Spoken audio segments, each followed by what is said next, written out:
네, 안녕하세요. 네, 수원 쪽의 양기석 신부라고 합니다. 아, 너무 날이 뜨거워서 강론을 하지 말까 싶기도 한데 하셔야 돼요. 제가 그냥 순교하신다 생각하고 좀 참으세요. 네, 이재명 정부가 열흘 전 6월 17일에 신규핵발전소 부지 선정위원회를 통해서 경북 영덕에 1.4기가와트급 신규핵발전소 2기와 부산 기장에 170메가와트 4개로 이루어져 있는 SMR 700메가와트급 1기를 건설을 확정하였습니다. 이렇게 해서 대한민국에 이미 폐로가 된 상태인 고리 1호기와 월송 1호기까지 포함해서요, 우리나라 핵발전소가 34개가 되게 되었습니다.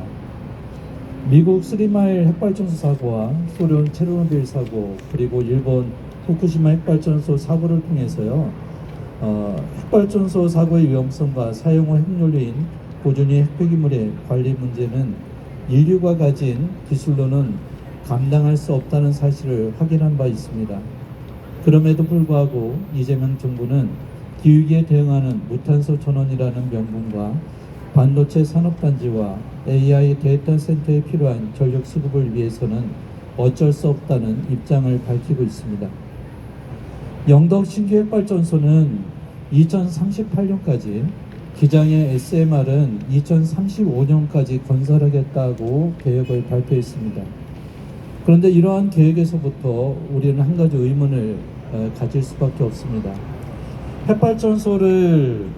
신규 핵발전소를 건설할 수밖에 없다는 것이 2030년까지 우리가 이루어야 될 탄소 감축을 이루기 위한 목표다라고 이야기를 하는데, 2038년과 2035년에 핵발전소가 건설이 되고 그 이후에나 이것도 제때 건설될 것이라는 보장이 없죠.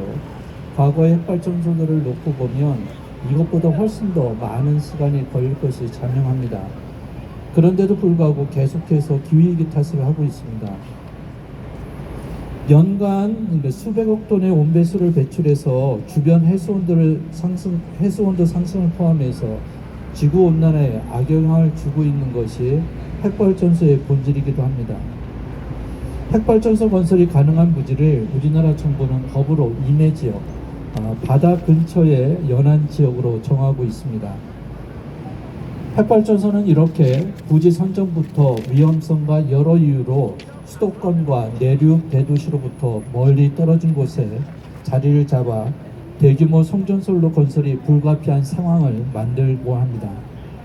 대규모 송전솔로는 경과지 지역 주민들의 건강을 해치고 토지 거래의 제한을 불러와 심각한 재산권 침해를 불러일으키곤 합니다.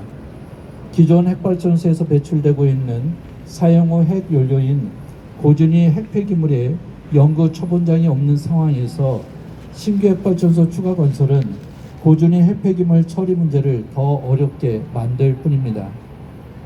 핵산업계의 목소리를 그대로 대변하는 정부의 주장대로 기후위기 시대에 핵발전소에 기대하는 긍정적인 효과는 많은 부분에서 의심을 사고 있습니다. 기후위기 시대에 맞는 첨단 산업 경쟁력이라고 하는 것은 유럽연합 등이 구축하고 있는 글로벌 공급망의 알리백 장벽을 넘지 못합니다. 이 또한 허상인 것입니다. 기후위기 시대에 전 세계가 구축하려는 알리백 공급망을 충족하기 위해 필요한 태양광, 풍력 등 재생에너지는 아시는 바와 같이 핵발전소와 같이 양립할 수가 없습니다. 정부가 주장하는 간발운전은 프랑스의 사례에서 이미 확인했듯이 핵발전소 사고의 위험성과 경제적 부담을 더욱더 높이는 허황된 생각일 뿐입니다. 핵발전소는 10억 투자 시 5.46명의 고용 유발 효과가 있다고 홍보하곤 합니다. 그런데 놀랍게도 태양광 발전소는 같은 비용을 투자할 경우 7.72명의 고용 유발 효과가 있는 것으로 알려지고 있습니다. 이에 더해서 풍력은 8.69명으로 고용 유발 효과가 더 좋은 것으로 알려져 있습니다. 건설부터 폐로까지 생애주기 전체 비용을 총 발전량으로 나눈 평균 발전 단가를 균등화 발전 비용이라고 칭합니다.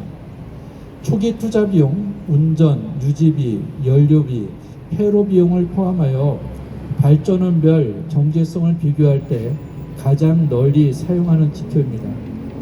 현재 사용하는 주요 발전원에 따라 순위를 매겨보면 1순위는 가장 정제성이 높은 것은 태양광입니다. 다음이 풍력입니다. 그 다음으로 이어지는 것이 천연가스입니다. LNG입니다. 그 다음이 석탄화력발전소이고 핵발전소는 가장 정제성이 없는 것으로 알려져 있습니다. 이러한 지표들만 봐도 핵발전소의 경제성은 허구이자 우리에게 커다란 부담을 주는 또 다른 애물단지일 수밖에 없습니다. 그런데도 정부는 핵발전소의 경제성을 가장 큰 장점으로 홍보하고 있는 것이 현실입니다. 기후위기 시대를 극복할 수 있는 새로운 경제 개념을 제시한 도넛경제학의 저자 케이트 레이워스는 이 시대를 사는 이들에게 우리는 인류가 지구에 입힌 손상을 처음으로 깊이 자학한 세대이자 번영과 발전의 정의를 바꿀 수 있는 마지막 세대라고 꼽았습니다. 잘못된 것을 처음 깨달은 세대이자 문제를 해결할 수 있는 최후의 세대라는 그런 이야기입니다. 하느님의 백성이 위기를 처할 때마다 하느님께서는 당신의 일꾼을 보내주시곤 하였습니다. 기후위기로 인한 생태계 붕괴의 절체절명의 상황과 핵발전소와 핵폭탄으로 인해 평화와 생존이 위협받고 있는 이 시대에 주님께서는 우리에게 눈을 보내주시겠습니까? 잠미바스 회칙을 통해 프란시스코 교황님께서는 생명의 존엄성이 위기에 처한 이 시대에 우리 모두에게 노아처럼 한 사람의 의인이 되어줄 것을 요청하셨습니다. 이런 말이 있습니다. 생각한 대로 행동해야 한다. 그렇지 않으면 행동한 대로 생각하게 된다. 우리는 생태사도로서 생명과 인권의 가치를 최우선으로 삼으며 행동해야 합니다. 핵발전소로 피해를 입는 이웃의 고통을 모른 척하고 외면하며 현재와 미래를 위험하게 만드는 삶에서 벗어나 생태적 회개를 이루어야 합니다. 전력 소비의 증가를 핑계로 부도덕하고 정의롭지 못한 전력원인 핵발전소를 더 이상 건설해야 해서는 안 됩니다. 신규 핵발전소의 건설 저지를 통한 탈핵 사회로의 전환은 우리 신앙인들과 이 사회의 선한 시민들이 현재와 미래 세대에 대한 책임 있는 응답을 보이는 태도일 것입니다.